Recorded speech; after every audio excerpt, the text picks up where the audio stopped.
very special guest, Diego Sanchez. Diego, it's been a long day. Thanks for taking the time, man. Thank you. Appreciate it.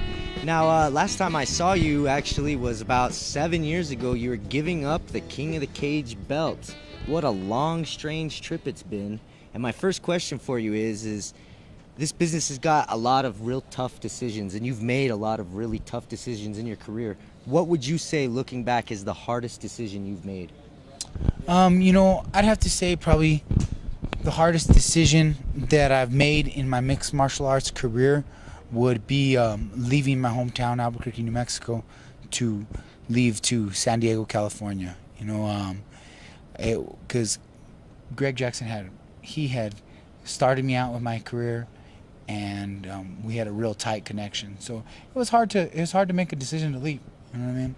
But I did what I did, and I had reasons for leaving, and and I had to leave to learn. You know what I mean? And I believe that everybody needs to leave where they're from at one point in their life to understand the rest of the world, and and understand what it's like out there, and to be somewhere else, to have a different sense of energy, a different feel. All these different cities, they're different. The people are different, the places are different, the energy is different. And so now I'm back, and looking back on that decision, I have zero regret in it, and I just want to thank the Lord for bringing me back, and bringing me back safe and healthy and improved.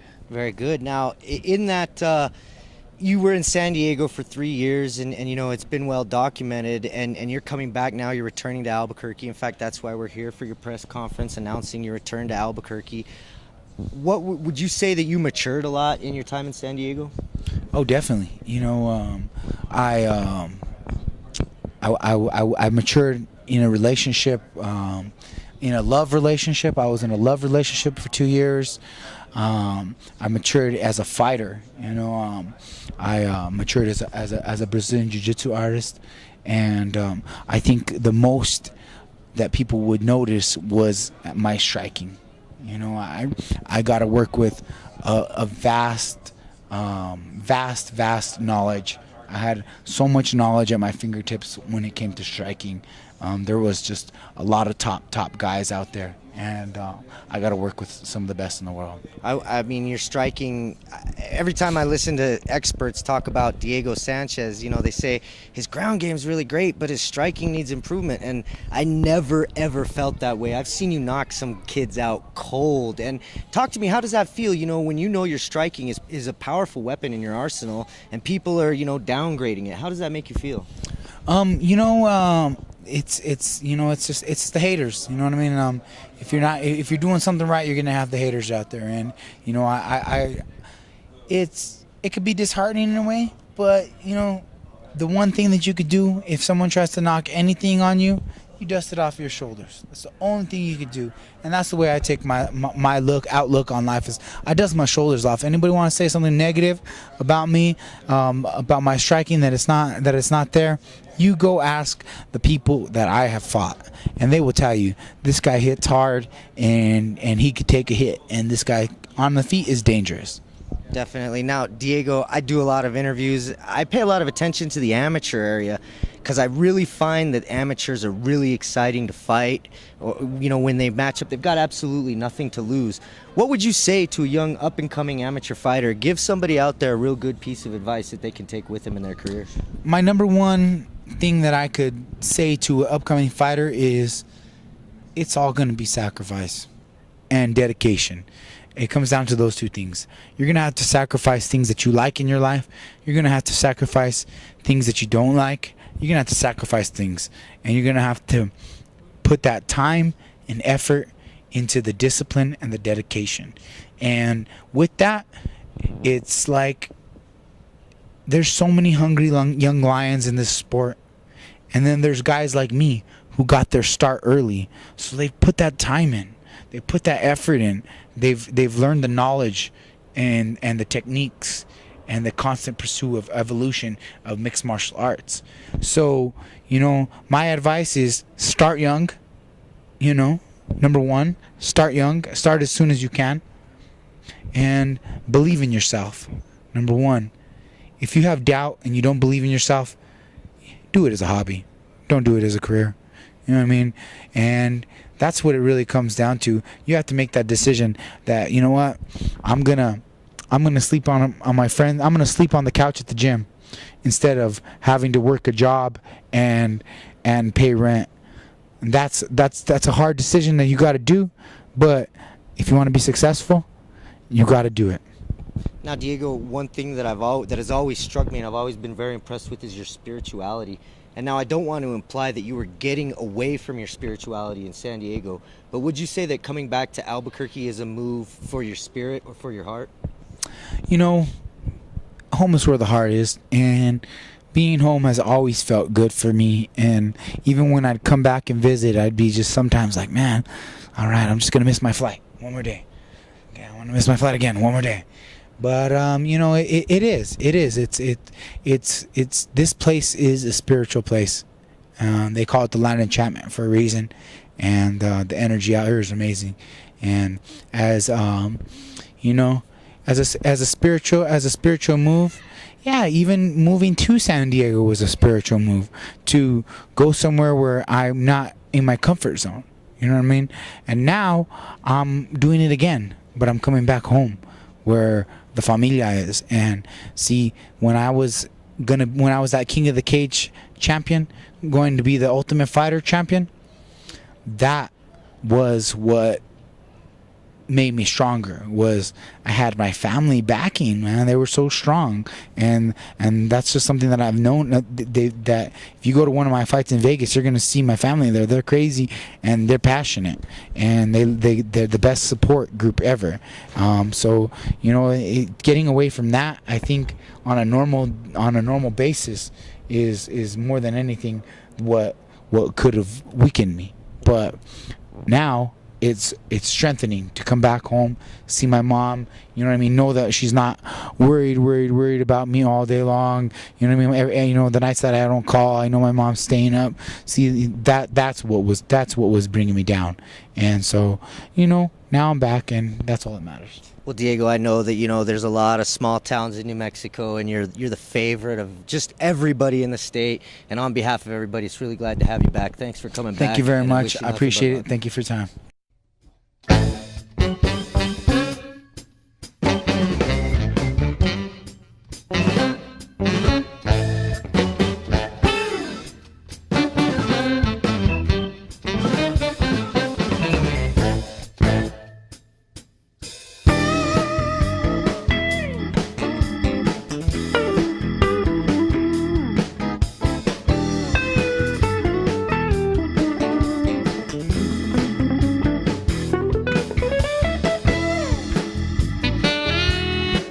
I'd like to welcome everybody here today. My name is Coach Lenny Lovato, and I am the camp manager for Diego Sanchez. Diego decided to come back to train in Albuquerque, and he could give you the information. He'll let you know why. As far as my responsibility, again, I'm the camp manager, and I'm going to make sure that Diego's with our team, that we're going to make sure that Diego's in the best condition and the best mental state to prepare for his next fight. And before I introduce Diego, I'd like to introduce our coaching team. Coach Joey Bracamonte, former wrestler, West Mesa High School wrestler, an NCAA All-American. I'd like to introduce Rudy Lovato and Coach Ray Yee of Albuquerque Kickboxing. Okay, return to the roots. We'd like to welcome back Diego the Nightmare Sanchez. Thank you everybody for coming today. If you're a fan of combat sports in New Mexico, you're going to know who these people are. But if there's people out there that aren't, can you tell us who these people are, what exactly they're bringing to your camp individually? All right, I'm going to start down at the end with Coach Ray Yee.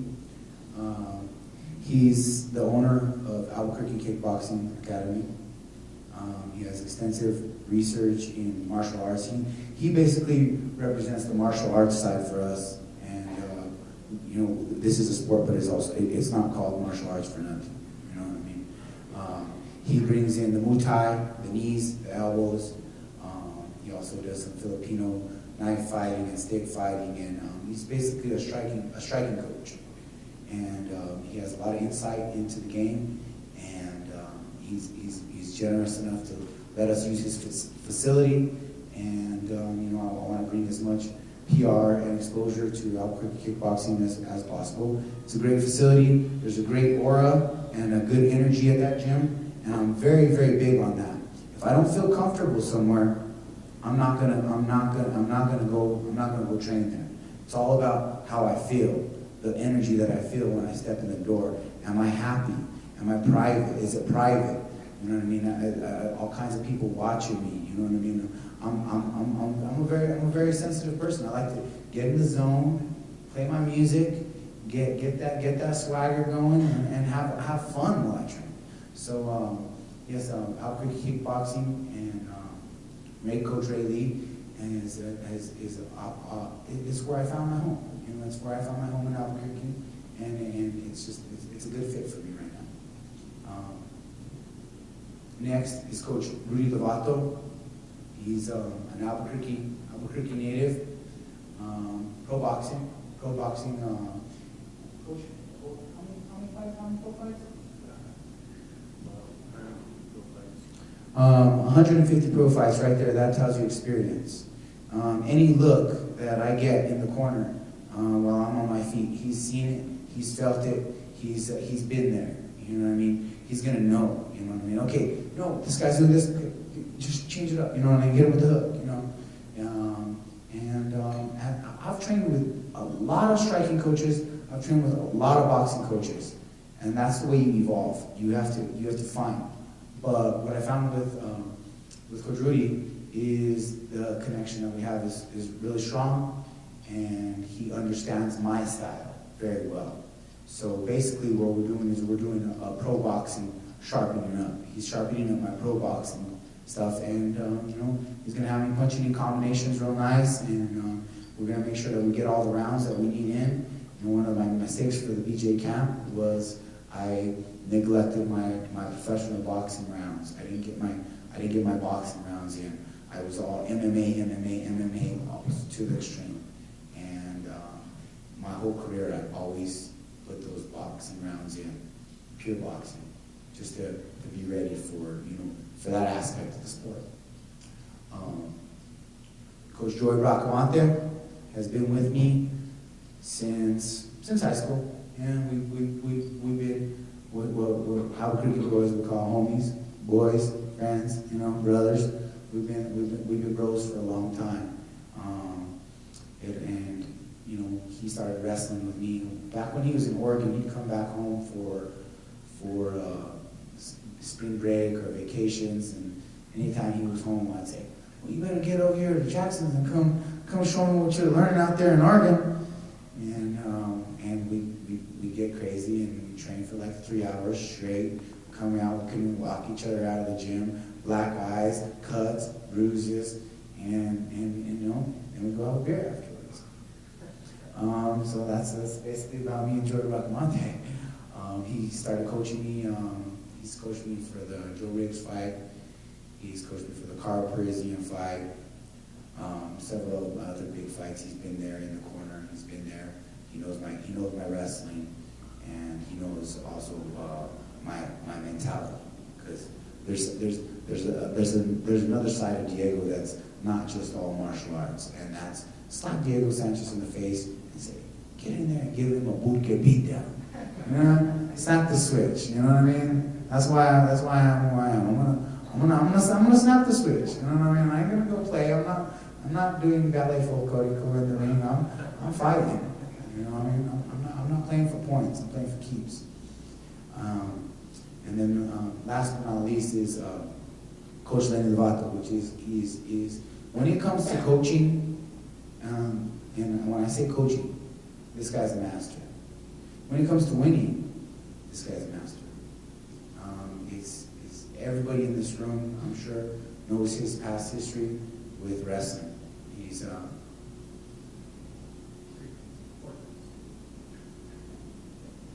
four-time state champion here in New Mexico. out of West Mesa. Oh, no, the team. He's a state champion out of New Mexico, but but he's also he knows how to win. He knows how to get that West Mesa wrestling team winning. And if you've seen this guy's neck, that's a lot of years of wrestling right there. That's all I gotta say. Yeah, he knows how to work me hard. And sometimes in the mornings, I'm like, is this guy really trying to kill me?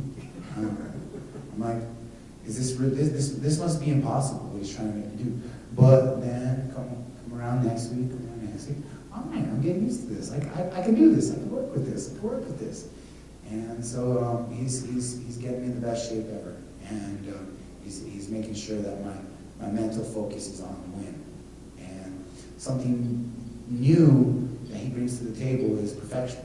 His whole system is based around perfection. And that's what we're trying to do right now. We're seeking perfection. Even when I'm in my worst state, when I'm tired, I'm going to take that shot the right way. I'm going to set it up the right way. I'm not going to do it lackadaisical. I'm going to get in there. I'm going to do it with sharp, with perfection. And that's the New Mexico team right here. And we're all born and bred New Mexicans, and we're coming together strong. Like I said, my mom is the stronghold of the family, and she's my spiritual leader, my spiritual prayer warrior, and just being around her and having her praying for me every day is something special and alone. But yeah, it's Albuquerque. It's home is where the heart is. You know what I mean? I feel grounded over here, and to be honest, I got very humble, and coming back to Albuquerque was just very humbling for me. And you know what I mean? I did it as big as it could be done in the Hollywood Heights, and it's not about that. What I came back home was because I realized what I want is a healthy, humble, holy, happy lifestyle. And you know what I mean? With all this money I've been spending in all these different areas, trying to be an entrepreneur, trying to do this, trying to do that, blah, blah, blah, blah, blah. I could, have a nice house paid off in the mountains here in my hometown by the family, you know what I mean? And I got this whole great, wonderful city behind me. And see, that's what's awesome. You know what I mean? These people here in Albuquerque, they're ready to go to war for me. You know what I mean? All they want me to do is carry the flag the way I used to, and I'm back. You know what I mean? And like I said, I never said I wasn't coming back. You know what I mean? I had to leave. I had to leave, and now I'm back, and I'm gonna put it on the map even better than last time. Put it on the map even better than last time. Hathaway rolling he's got 4 UFC fights. He's undefeated in the UFC. He's undefeated. When you first entered the UFC, you were undefeated as well. How does that feel when you being put in a position to give Hathaway his first loss? It's very understandable because I understand the way he feels. I remember what it was like being undefeated, 19-0. There's a great deal of confidence you have being an undefeated fighter. But John Hathaway is John Hathaway, and I respect him for taking the fight with me and being a warrior that he is.